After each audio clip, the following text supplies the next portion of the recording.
Welcome back to the Deep Dive, where we take big stacks of articles, research, and expertise and distill them into actionable knowledge. And today we are tackling a paradox I think pretty much every family faces this time of year, the holidays.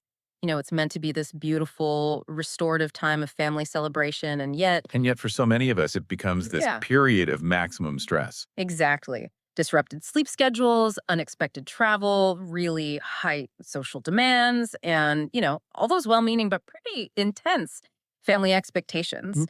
So, our mission today is to really cut through that noise and give you a guide to making the holidays feel restorative, not reactive. Yeah, that's the perfect mission statement. We've synthesized sources that cover really three main areas. First, the core philosophy of gentle and respectful parenting. Hmm. That'll include things like RIE principles. Okay. Second, evidence based discipline models like collaborative problem solving. And finally, some of the current research on child development and, stress management. So, the goal is both the big picture and the practical tools, like the actual scripts to use in those tough moments. That's it. How to hold your boundaries without severing the connection when it really matters. Okay, let's unpack this, starting with that foundational philosophy. The sources seem to really strongly endorse a shift toward what they're calling the authoritative paradigm, Yes. which moves us past some of the more traditional discipline models that are often, kind of fear based or shame Right. based. And what's essential to understand about the authoritative style is that it's the consistent optimal approach identified by developmental research. It's defined by a successful balance A balance between what? between high responsiveness or warmth and at the same time, high demandingness or structure. You really can't have one without the other and still hit that optimal outcome. And the sources are quick to point out the risks of getting that balance wrong, right? Oh, absolutely. Yeah. We have to acknowledge the traps. So you have permissive parenting, Mhm. which has all that high warmth, but critically very low demands. Mm. During a high stress time like the holidays, this can lead to kids who really struggle with self regulation because their world just lacks a consistent structure. And the other side of that coin? That's authoritarian parenting. The classic, because I said so. It's got the high demands, but very low warmth. And this approach is linked to some significant long term issues, things like anxiety and even difficulty with independent decision making later in life. We need a third path. Wait, so the sources are linking the modern, very popular, gentle parenting approach to that authoritative model. I think for a lot of people, that sounds like a contradiction. They hear gentle and think permissive. That is the core misunderstanding we have to address. How can you have high demands without being, an authoritarian? Because gentle parenting, when it's correctly defined by these research based sources, is explicitly not permissive. It uses that authoritative template. It's about establishing those clear, consistent expectations and boundaries. That's your demandingness. I see. But you teach emotional regulation and accountability using guidance and empathy, not shame. You mentioned RE principles earlier, respectful infant educaring. How does that philosophy fit into this authoritative model? RE, which was championed by Magda Gerber, it introduces this foundational idea of treating the child as an important, competent, thinking person, really from day one, Even an infant. even an infant. It emphasizes attunement, building trust, and maybe most importantly for the holiday season, it involves recognizing that a child's struggle, say the struggle to get into a snowsuit or the struggle of waiting patiently, is often necessary for their development. So if we rush in to fix every little difficult moment, We deny them the chance to build competence and resilience. that reframes discipline entirely from an act of coercion to, I guess, an act of compassionate guidance. Okay, let's zoom in on the most crucial skill needed during a conflict, especially a high stakes moment like a meltdown in a crowded mall. We have to talk about validation. Yes. The responsiveness side of authoritative parenting rests on one foundational belief. Kids do well if they can. If they can, if they can. So if they're not doing well, if they're melting down about a gift or fighting a transition, that behavior is a window. It's a window into an unmet need or a current school deficit, like uh, flexibility or frustration tolerance.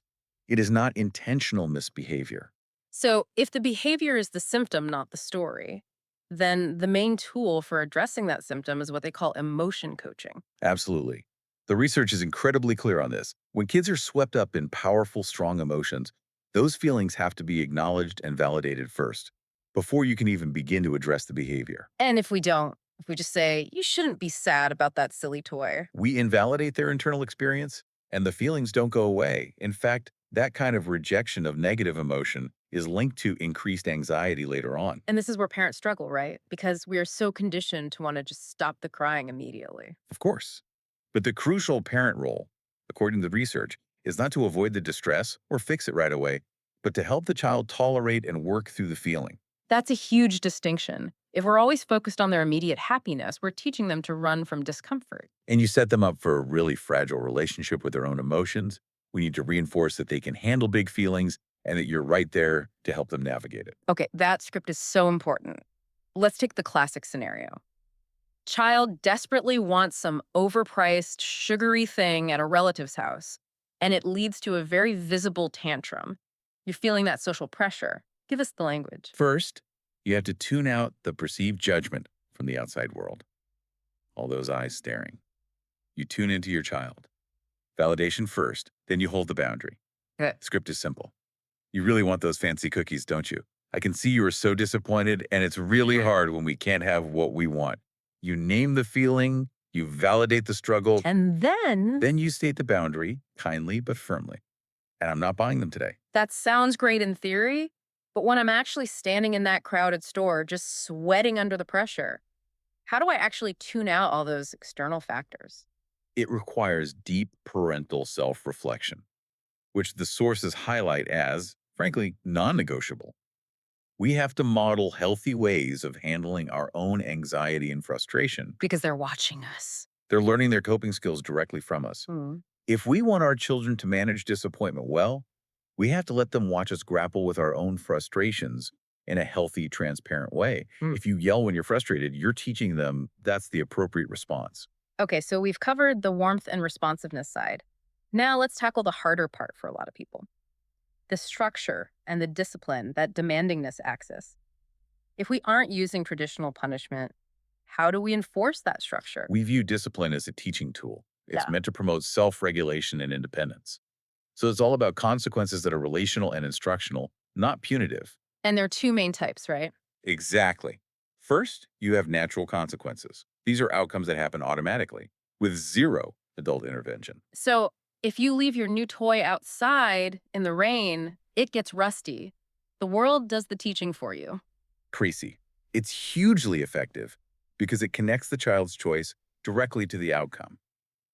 If they stay up too late during a holiday visit, the natural consequence is they're exhausted and miss the fun activity the next morning.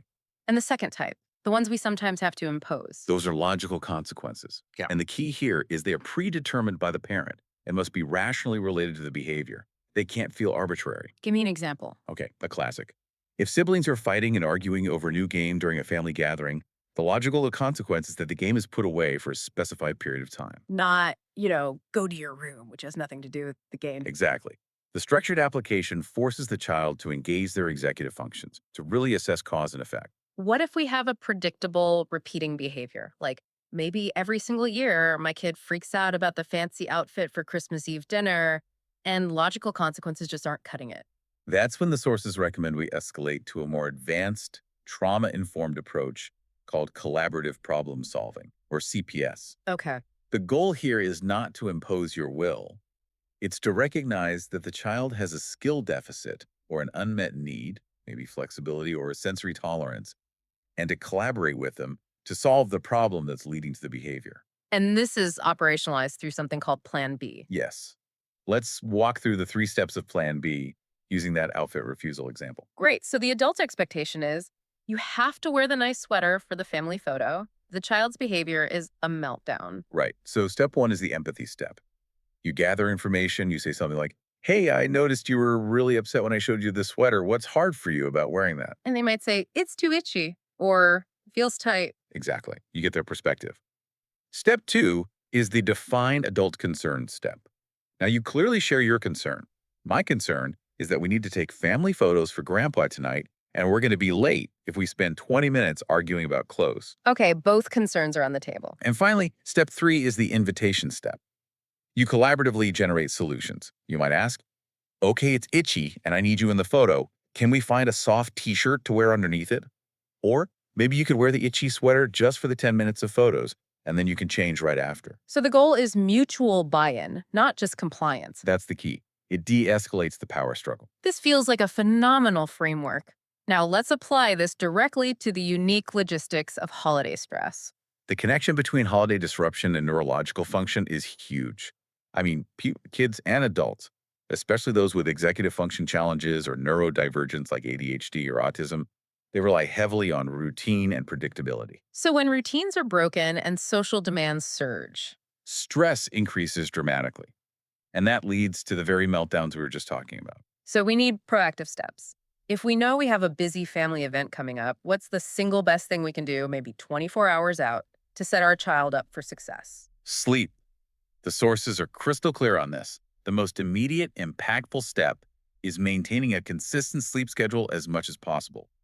Even slightly relaxed bedtimes during a break can critically impact a child's concentration, flexibility, and emotion regulation. Prioritize sleep first. Okay. And what about the sensory onslaught of the holidays? The bright lights, loud gatherings, new places. We have to intentionally address sensory overstimulation. When you know you're heading into a busy, unfamiliar place, you proactively offer coping tools. That might mean headphones to manage noise, or sunglasses for intense lights. Or even just a favorite small toy to hold. Exactly. Or a weighted shoulder wrap for self-regulation. It's about minimizing the stimuli they just can't filter out on their own. I also like the idea of reducing anxiety by sort of rehearsing. Yes. Practice ahead. If gift opening is chaotic, role play how to respond politely to a gift they don't like. If they have social anxiety, script a few simple greetings for relatives. The more you reduce the unknown, the more you reduce anxiety. Finally, we have to address the elephant in the room for any school break. Hmm. Screen time. Hmm. It's critical. Limiting screen time is critical because excessive use is linked to emotional and behavioral problems, and it profoundly disrupts sleep. While they're home, you need clear, limited boundaries, maybe 1 to 2 hours a day. But just limiting isn't enough, right? You have to replace it. You have to proactively replace that time. The sources really stress prioritizing face-to-face interaction. We're talking device-free meals, family game nights, or structured social time with cousins or friends to promote real social connections. So, what does this all mean for you, the listener, who's maybe staring down a calendar full of holiday events? It means that optimal parenting is achieved by blending these two seemingly opposite forces. The warmth, that validation and connection with clear structure through constructive consequences and collaborative problem solving. The path to a less stressful holiday is paved by intentional preparation, And prioritizing that parent child relationship above everything else. above the pressure from relatives, above the perfect photo, above everything. And here's a nuance I think really elevates this whole deep dive. The research shows that even parents who really identify with gentle parenting actually use a healthy mix of parent directed responses, like setting those non negotiable limits, and child directed responses, like empathy. Precisely. You don't have to be one or the other. The mix is the magic. The goal isn't achieving perfect, unwavering calmness in every moment. It's not realistic. It's not. The key insight the sources provide is gaining a healthy perspective that a child's testing and limit pushing behavior, which often surges during disruption, it's not personal, it's not malicious. It is necessary for their development as they figure out who they are, separate from you. That perspective changes everything. It helps us rise above the reactivity. It does. That's the ultimate reassurance. So, reflecting on all this, if you're looking to make this holiday season more enjoyable, maybe consider one small action item today. Focus on enacting just one simple family ritual. It doesn't even matter what it is. Right. The sources note that the mere act of enacting any family ritual is strongly associated with greater enjoyment and closeness during the holidays. Find your ritual and just start there.